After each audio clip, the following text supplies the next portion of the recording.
And on today's edition, my name is Zika Vlule and Karen.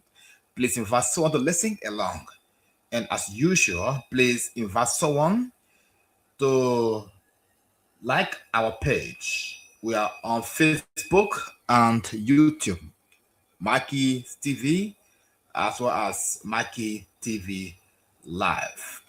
Here is Joshua Nick with today's edition of the program Unlimited Worship here on Maggie FM 90.5.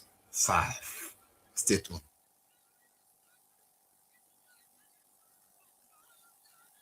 Excited to have you join us today. Now, we may be small, but that's not going to stop us from making a big impact on our community. Here's what we're looking forward to. As always, our Next Steps launcher is the perfect place to find out all things Teacup. Check out past sermons, sign up to volunteer, see what events are coming up, and give to the church. Go to the website, hit the button in the corner, or tap your phone to the dot on the seat in front of you. Here, you can also give your monetary gifts to the church. If you want to give in person, you can do that at the box in the back or in the office during the week. These gifts not only let us pay our bills, but they allow us to do amazing things for ministry in our city. So thank you. We are taking a break from Wednesdays at Union Park for the month of August, just so we can gear up for a kickoff in September. So stay tuned. A lot of exciting things are happening. Art is back. So join us after church for an in-depth conversation about the book and sermon series Bless. Led by Miss Paula and Elder Ron, this is the perfect opportunity to talk with friends, learn from each other, and find out ways to take things practically from Sunday into our everyday life. If you're in need of childcare, just talk to Pastor Josh and we'll help you out. And finally, we'll invite the parents to the Nink's house for our annual 4th of July picnic, Labor Day edition. We had a kid graduate and things just got away from us. Check out the Next Steps Hub where you can sign up to bring a side dish. We'll provide the main. So there'll be food, friends, fun, and maybe a little bit of axe throwing. Pastor Josh did learn how to make ninja stars, so it could get really fun this year. And that's what's going on with us. Let's start the service.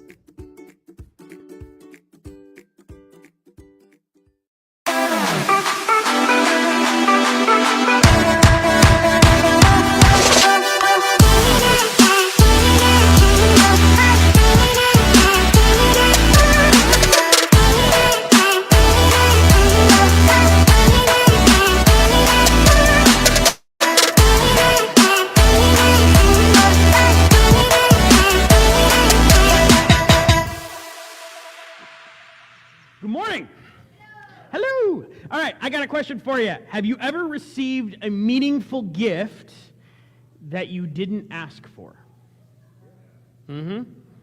Now, it's one thing to receive something like on your Christmas list and you unwrap a present, but it's something that you kind of ask for, like my mother-in-law every year like really pushes for us to like put in Christmas lists for like everybody, even the adults. And the thing is, if you put it on my mother-in-law's Christmas list, if you put it on the Christmas list, you're sitting here, you know you're going to get it. So it's not really a surprise. The surprise on Christmas morning has more to do with what order you open the gifts in. But it's another thing entirely when you received a gift that you wanted, but you've never asked for. Has anybody been in that situation? So one particular situation comes to mind for me. So I've talked a little bit about this, but I'm a guy who has no shortage of hobbies, all right?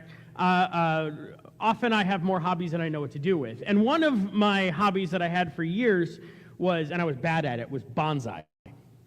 I wanted to make little potted trees, and I loved it. I was obsessed with it, just like pouring all this energy into little potted trees. Now, real quick, I was terrible at it. And there was a period of time when our back porch at our apartment at the time was just full of pots of dried dirt and dead sticks. All right? I'm very bad at growing plants. But for some reason, I thought I could do this. And Angela knew I was bad at it, but also knew that I loved it. And so one year for my birthday, she gives me this present, and it is this collection of professional-grade bonsai tools. Now, here's the thing. We lived in Chicago at the time, and it wasn't just like little gardening tools. This was like made in Japan bonsai tools that she had to drive an hour to a little bonsai shop in one of the suburbs of Chicago, talk to the person at the counter because she didn't know anything about bonsai, and learn about what tools are required, and then pick up the pack and then wrap it up and get. So she had to invest time and energy to not just get me something that would be meaningful, but also learning about my hobby and learning from the person and going out of there. It was a super meaningful gift. And to this day, it still means a lot to me that I don't do bonsai anymore, but I still have those tools and they're special to me. All right? But there is something inherently special and meaningful in receiving a gift you didn't ask for. I want you to hold that thought for a little bit because it'll fit really well into what we're talking about today. See, we've been in this series that we're calling Bless. And what we're talking about is the fact that we acknowledge that we have been blessed by God so that we can bless others. Amen? All right? God blesses us so that we can bless others. So it is our mission to bless others where we can. And we're deciding to focus that energy on our neighbors. And so this acronym, BLESS, is what we're using to kind of shape that. And we've been already talking, we talked through the B, the L, and the E. The B stands for begin with prayer, and we challenge you to not just pray for your neighbors, but learn their names so that you can pray for them by name. And I challenge you to try and name all the neighbors that border your property. All right, and to learn their names and start praying for them by name. And then for the L stands for listen. And so we were talking about not just hearing your neighbors, but listening, authentically understanding them. Try to learn who they are, what makes them tick, what's their story, and really just get to know one another. The E stands for my personal favorite practice, eat. Because everything important happens with food. Amen? Amen. But no, there is something special in Scripture about food bonding people. God himself uses a meal to establish his covenants. We see, one of the Bible lessons we talked about is we see in Exodus that God throws a dinner party for the leaders of Israel in that same interaction where you got the Ten Commandments. God actually invites the nobles up the mountain and has a dinner party on a table of lapis lazuli, a big blue stone. But there's this like meaningful reality of eating a meal together that bonds us. This week, we're going to talk about that first S, and that stands for serve. Serve. So begin with prayer, listen, eat, and this week, serve.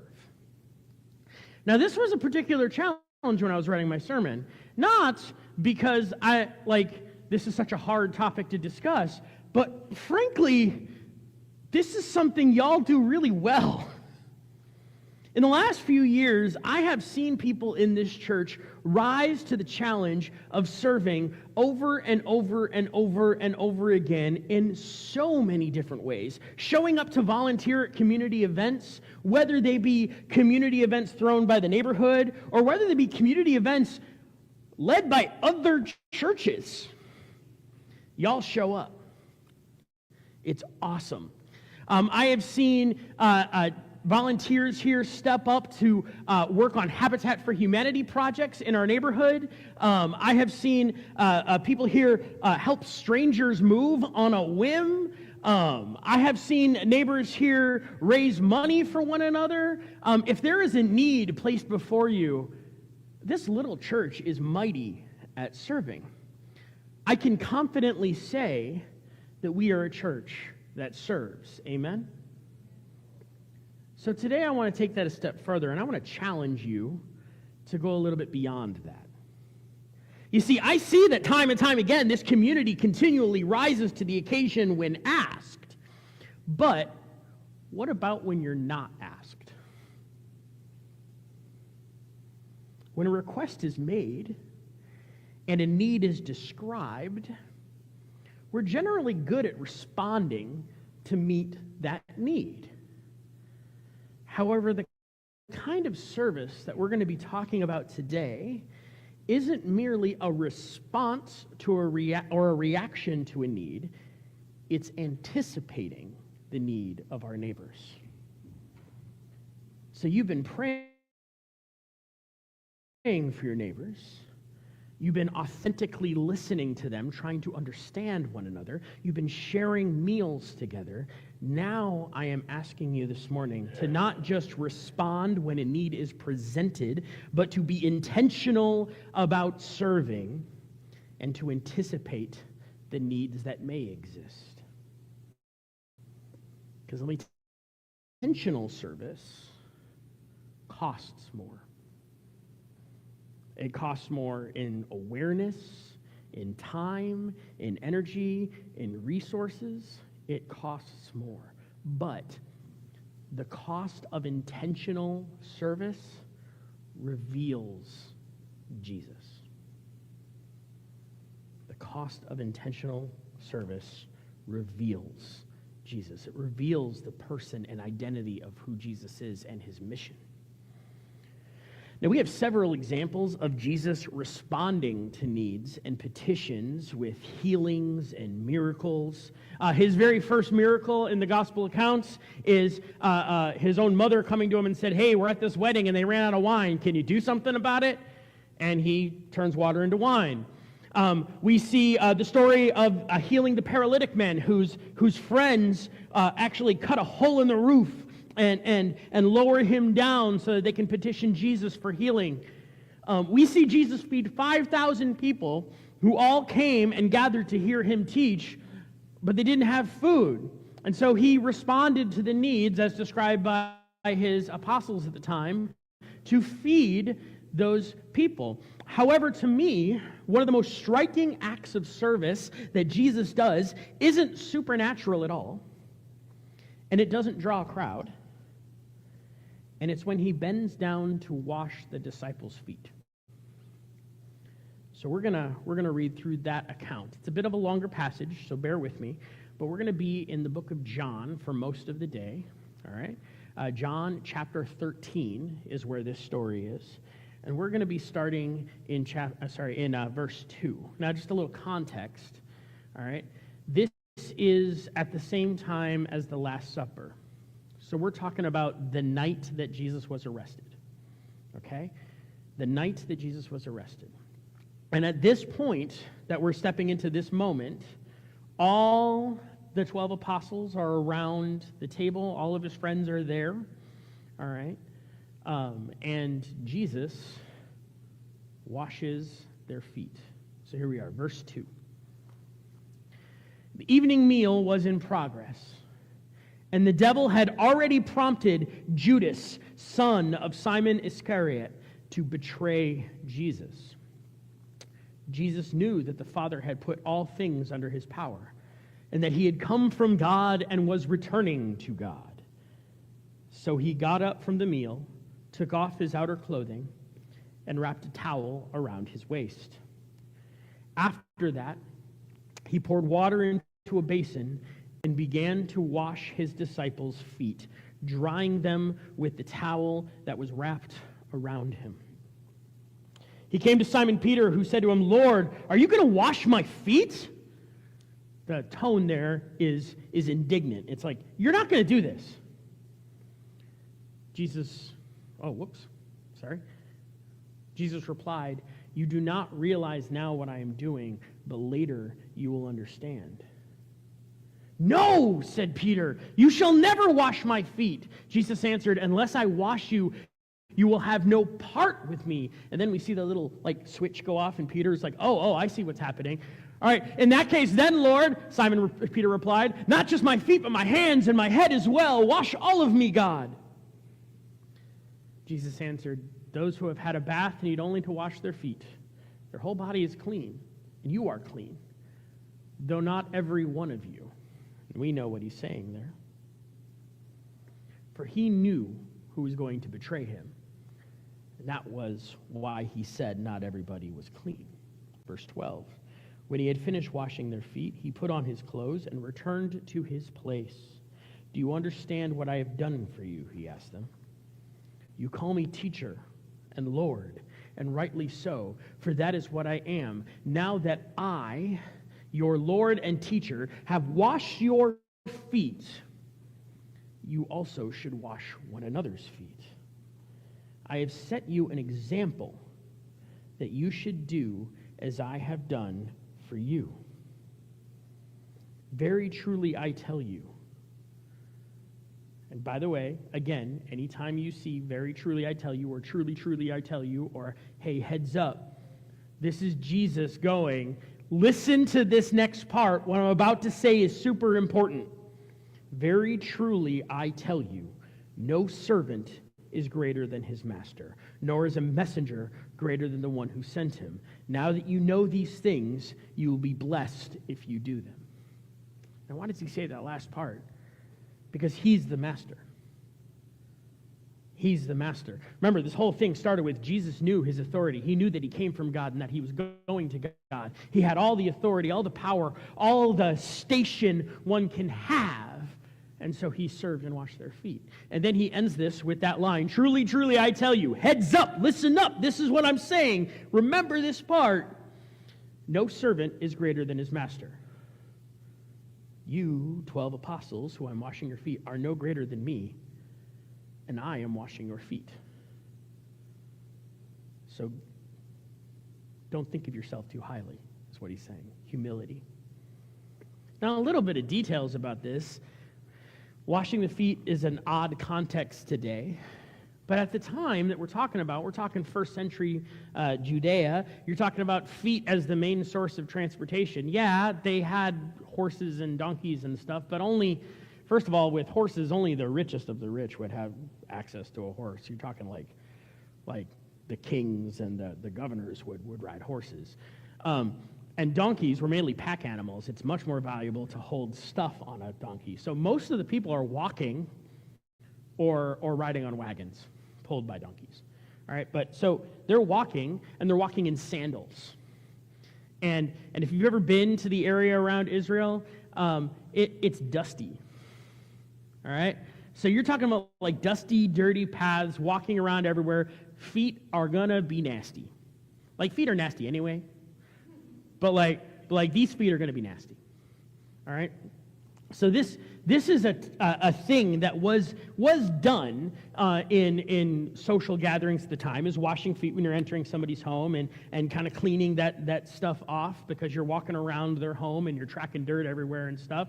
But it's usually a task that's associated with the kind of the lowest servant or this kind of a diminished kind of thing. It's a very low status job. And so it is honestly shocking to these guys to see Jesus, who they've already acknowledged as God and the Messiah. They've already acknowledged is the great teacher. They've already acknowledged with divine identity, take on not just the role of a servant, but the role of a servant taking on a nasty task of washing my feet. They would have been embarrassed in that moment. This is kind of a deep showing of lowering status for the sake of the other. But here's the thing. No one asked to have their feet washed. No one's sitting around the table. This part of the story does not start with the disciples sitting around the table and then, Andrew goes, man, my feet are gross. And so Jesus gets up and washes feet. That doesn't happen. That's not the prompt. What we see, the prompt that starts this whole process is Jesus realizing or reflecting on who he is and what he knows and where his authority comes from. It literally goes, Jesus, who is the king, whose authority comes from God, who came from God and will go back to God, knowing all of this, he got up and started washing people's feet. Jesus acted first. And here's another detail about this that's really interesting. We're going to talk about this in a little bit. Who's getting their feet washed? The 12 apostles. All right? That includes Peter, who is going to deny Jesus pretty shortly, if you know the story. It also includes Judas, the one who that very night is going to betray him. Jesus knows all of this. He knows all of this. The service, the blessing of him stepping down and honoring his apostles, this was not earned. This was not earned. This was not a response to great living. It wasn't like, y'all are so good, y'all are so wonderful, I am going to wash your feet. That's not what is happening. This was love in action. This was Jesus loving his apostles out of grace. This blessing was not earned. It was love in action. No one asked. Jesus moves first. I'm going to go back to that verse 3 real quick. I've hit this a couple times, but I want to nail into this, because here, verse 3, Jesus knew that the Father had put all things under his power. He had full authority, and that he had come from God and was returning to God. So he got up from the meal, took off his outer clothing, and wrapped a towel around his waist. He prepped. After that, he poured water into a basin and began to wash his disciples' feet, drying them with the towel that was wrapped around him. Jesus knew he had all authority, so he took the low position of a servant. When you have everything and you know that God's got you and you are confident in your station, there is no loss to serving others. This is that mindset of abundance versus scarcity that we often talk about. We live in a culture that is dominated with the mindset of scarcity. I need to protect what I have and get more, and I have to be very careful with what I have and to save what I have and to be careful about who has access to what I have, because there's only so much. Versus a mindset of abundance, which is, I have everything I need. I will always have everything I need, because I have a God who always provides everything I need. Therefore, I can share what I have at will without diminishing myself. Now, we normally think of this in terms of resources, but here we're looking at it in terms of status. A mindset of scarcity says, I have a position of power and honor. I am not going to debase myself by serving someone else in such a lowly way. But Jesus says, I have all of the authority and all of the power, and will always have that. Therefore, I am free to serve people in the lowest ways possible, because ain't nothing going to take that identity away from me. And that's the example he sets for us. Jesus knew he had all authority, so he took the low position of a servant. He was not reacting to a request. He was taking the position of a servant and addressing needs that existed that were frankly too embarrassing to share at the table.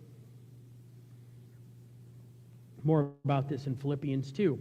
Don't be selfish. That's sharp to the point. Don't try to impress others. Be humble, thinking of others as better than yourselves. Don't look out only for your own interest, but take an interest in others too. This idea, we are not ever elevated over someone else. We are servants of the master, and the master is someone who washes feet. So guess what? Ain't none of us more important than feet washing. It's our role to serve. This means having an awareness of the needs that exist around you.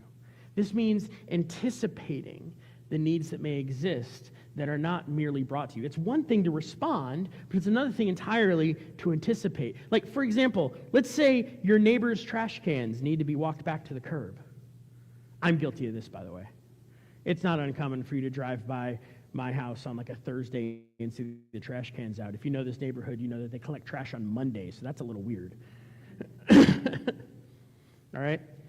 Maybe you see your neighbor's trash can out in the curb that needs to be walked back. Maybe your neighbor's grass is a little too long. Or maybe it's winter and the plow just came by and you're out trying to get yourself ready, and then you realize your neighbor is blocked in too, and you anticipate the need. When we lived in Council Bluffs, we had a neighbor across the street who was a retired contractor, and one of the things he had a skid loader. And man, the first time that really rough snow came through and we got plowed in, let me tell you the amount of elation, of joy, of excitement that we felt when I woke up one morning, knowing that I was going to be plowed in, because Council Bluffs plows are notorious for doing that. And two, seeing my neighbor with his skid loader digging out every single one of my neighbors down the street. He plowed his thing and then just went down the street, clearing everybody's big pile of snow to make sure that everybody could pull out. It was an amazing service. Normally this guy was, he's a good guy, but he's that grumpy personality that's like hard to get to know. But then early in the morning, he's just loving on every single one of his neighbors. And it was an awesome image. I will never forget that. But this kind of service, this kind of awareness, it doesn't require a skid loader. It doesn't require a truck. It doesn't require money. It doesn't require position or authority. Honestly, it just requires your own awareness and a little humility to be able to be the one that serves. To see your neighbor's trash can out and to go, I'll take care of it. It's not that big a deal. And you walk it up to you walk it up to the garage. That's all it is. But I want to acknowledge something. This type of service has a cost. And it's a different kind of cost, I think, usually than what we may be used to when it comes to simply responding to needs. Whose feet did Jesus wash? He washed Judas's feet too. All right? Verse 2 in that same section, the evening meal was in progress, and the devil had already prompted Judas, the son of Iscariot, to betray Jesus. That means at the point that Jesus was washing feet, Judas had already made the decision to go through with it. Jesus knew that. Skipping ahead to verse 12. When he had finished washing their feet, he put on his clothes, returned in place, and said, "Do you understand what I've done for you?" He asked them. I imagine most people in that room were like, that's powerful. But I bet Judas was broken. He still went through with it, so. In washing the feet of his closest friends, Jesus also knowingly washed the feet of the man who would betray him that very night. Jesus knew he was about to endure the cross. He knew what was coming, and he still served Judas. And this isn't nothing either, but he also washed the feet of Peter, who would go on to deny Jesus after the cross. This type of service wasn't a means to an end. All right? It wasn't like he is serving them so that they can do something else. Now, granted, he used it as a teaching, but that doesn't make any sense to why he served Judas. Right? He knew what was coming. He knew what the end result was, and he served Judas anyway. So that's not a means to an end. This wasn't service as a thank you. This wasn't like, hey, I want to honor you because y'all are so good to me. No, this guy's going to kill him, essentially, and he knows it. And he washes his feet anyway. This is a different kind of service altogether. We see this same image of humble, intentional service and kind of shocking service illustrated in one of Jesus' parables. It's the parable of the Good Samaritan. Today, we use the term Good Samaritan to mean a citizen, but at the time, Samaritan would not have been seen as that way. Samaritan referred to a people group, the Samaritans from Samaria, not Sumeria, Samaria. And let's just say they did not get along with the Jews of Judea at all. They had some deep deep, bitter rivalry around identity, ethnic differences, and how they worship. All right? And because of this, they just didn't interact, and if they did, it was usually violent. And so, as Jesus is telling this parable, he tells this parable of a man who's walking on the road, and he gets jumped, he gets robbed, he gets beaten, he gets left on the side of the road.